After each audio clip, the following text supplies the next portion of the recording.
અમદાવાદમાં પણ 21 જૂને રીનીટ પરીક્ષા યોજાશે। 22 લાખથી પણ વધુ વિદ્યાર્થીઓ ફરી પરીક્ષા આપશે। ત્રિસ્તરીય સુરક્ષા વ્યવસ્થા ગોઠવવામાં આવી છે। ત્રિસ્તરીય આ સુરક્ષા વ્યવસ્થામાં એમજી સાયન્સ કોલેજ ખાતે મોક ડ્રીલ પણ યોજાઈ હતી। ડીસીપી સહિત ઉચ્ચ અધિકારીઓ સ્થળ પર ઉપસ્થિત રહ્યા હતા।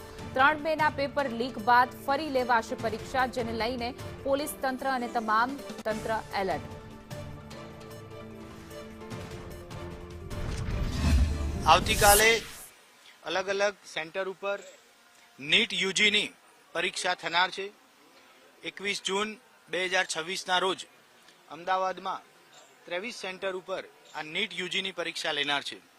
આજે અલગ અલગ સેન્ટરની મુલાકાત લઈ તમામ પરીક્ષાના સેન્ટર ઉપર કેન્ડિડેટની સંખ્યા મુજબ ચેકિંગ, ફ્રિસ્કિંગ અને ટ્રાફિકની વ્યવસ્થા, અન્ય સલામતીની વ્યવસ્થા માટે જે રેશિયો નક્કી કરવામાં આવેલો છે તે તમામ બંદોબસ્ત ડિપ્લોય કરી દેવામાં આવેલો છે।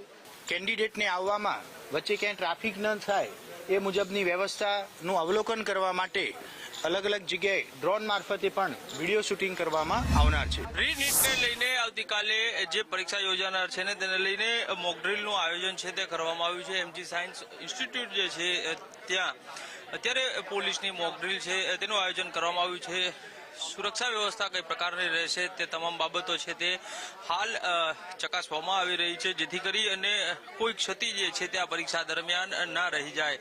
મહત્વની બાબત છે કે આખો એરિયા છે તેને સર્વેલન્સ કરવા માટેની કાર્યવાહી જે છે તે કરવામાં આવી રહી છે। ડ્રોન દ્વારા પણ અહીં આ આખો એરિયા જે છે તેનું સર્વેલન્સ જે છે તે અત્યારે કરવામાં આવી રહ્યું છે। ડીસીપી સહિતના અધિકારીઓ છે તે અહીં પહોંચ્યા છે અને ઇન્સ્ટિટ્યૂટના જે અધિકારીઓ છે કે જેઓ પરીક્ષામાં સંડોવાયેલા હશે તેની સાથે અત્યારે ચર્ચા જે છે તે કરવામાં આવી રહી છે અને આવતીકાલે કઈ પ્રકારે બંદોબસ્ત વ્યવસ્થા ગોઠવાશે તેની માહિતીની આપલે જે છે તે અત્યારે કરવામાં આવી રહી છે।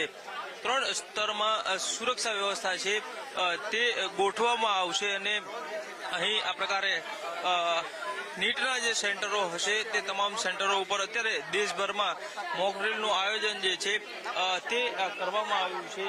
સુરક્ષા વ્યવસ્થામાં કોઈ કચાશ ના રહી જાય તેની પૂરતી તકેદારી રાખવામાં આવશે। કેમેરામેન પુખરાજ શર્મા સાથે કશ્યપ જોશી, સંદેશ ન્યૂઝ, અમદાવાદ।